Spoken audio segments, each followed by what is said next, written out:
तो दोस्तों आज हम बात करेंगे typical reasons for knee replacement कि नी रिप्लेसमेंट की जरूरत पड़ती क्यों है।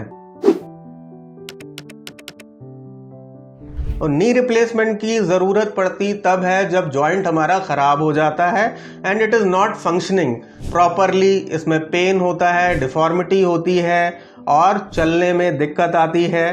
तो क्या रीजन है, कब नी रिप्लेसमेंट की जरूरत पड़ती है और रीजन क्या है कि नी रिप्लेसमेंट की जरूरत पड़ती है। आप अपने डॉक्टर के पास जाते हैं, आप अपना एक्सरे दिखाते हैं और आपको ये कहा जाता है कि नी रिप्लेसमेंट की जरूरत है। नी रिप्लेसमेंट एक एंड स्टेज सॉल्यूशन है हमारे खराब नी जॉइंट के लिए, जिसके बाद दर्द खत्म हो जाता है अगर नी रिप्लेसमेंट अच्छे से हुआ हो। रेंज ऑफ मूवमेंट यानी घुटने का मूवमेंट ऑलमोस्ट पूरा आ जाता है और आप अपनी नॉर्मल लाइफ रिज्यूम कर सकते हैं। क्या ऐसे कारण हैं जिनसे हम इस परिस्थिति में पहुंचे कि हमें नी रिप्लेसमेंट की जरूरत पड़ रही है?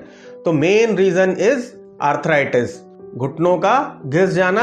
सबसे मेन कॉज जो है उसका वो है एज रिलेटेड आर्थराइटिस, जिसको हम बोलते हैं प्राइमरी ऑस्टियोआर्थराइटिस। जैसे हमारे बाल सफेद होते हैं या चेहरे पे झुर्रियां आती है, उसी तरह जॉइंट भी हमारे घिस सकते हैं। तो ये मेन कॉज है और सबसे ज्यादा इसी कारण से नी रिप्लेसमेंट होता है। सेकेंड इज ट्रॉमा, कभी चोट लगी थी और फ्रैक्चर जो है वो जॉइंट के पास हुआ था और बोन अच्छे से नहीं जुड़ी, या फिर अच्छे से जुड़ने के बावजूद भी जो जॉइंट है वो हमारा घिस गया या खराब हो गया। एंड रिजल्ट है कि घुटना खराब हो गया है। कारण चाहे हमारा एज था, चाहे हमें चोट लगी थी, घुटना जब एक बार घिस जाता है तो फिर नी रिप्लेसमेंट की जरूरत पड़ती है। थर्ड इज इन्फ्लेमेशन, आपने सुना होगा, बहुत लोगों को देखा भी होगा, हम बोलते हैं गठिया बाई की बीमारी हो गई साहब, जिसको हम रूमेटॉइड आर्थराइटिस बोलते हैं। मोस्ट कॉमनली टाइप का जो गठिया देखा जाता है उसमें शरीर के छोटे जोड़ जैसे उंगलियां, पैरों के छोटे जोड़, अंगूठे, घुटने, कूले, ये सारे के सारे जोड़, यहाँ तक कि कंधे, कोहनी और कलाइयों के जोड़ भी खराब हो सकते हैं। क्योंकि घुटने के जोड़ और हिप के जोड़ और एंकल के जोड़ सबसे ज्यादा वेट बियरिंग जॉइंट्स हैं, जिनमें सबसे ज्यादा वजन आता है।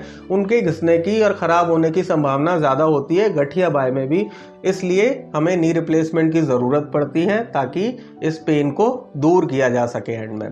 एंड फोर्थ इज इन्फेक्शन, जो कि सबसे लीस्ट कॉमन है, सबसे कम देखा जाता है। और इंडिया में जॉइंट्स में सबसे ज्यादा कॉमन इन्फेक्शन है टीबी का, यानी ट्यूबरक्लोसिस। ट्यूबरक्लोसिस बॉडी में कहीं भी हो सकती है, जोड़ उनमें से एक है और घुटने के जोड़ में भी टीबी हो सकता है, दूसरे इन्फेक्शन भी हो सकते हैं। और एंड रिजल्ट क्या होता है, अगर प्रॉपरली ट्रीटमेंट टाइम पे ना लिया जाए तो ये जोड़ खराब हो जाते हैं। और जब जोड़ खराब हो जाते हैं तो there is only one option, और वो है रिप्लेसमेंट, ताकि हमारे जॉइंट का पेन खत्म हो जाए, हमारे जॉइंट जो टेढ़े मेढ़े हो रहे थे वो सीधे हो जाए और हम अपनी नॉर्मल लाइफ रिज्यूम कर सके।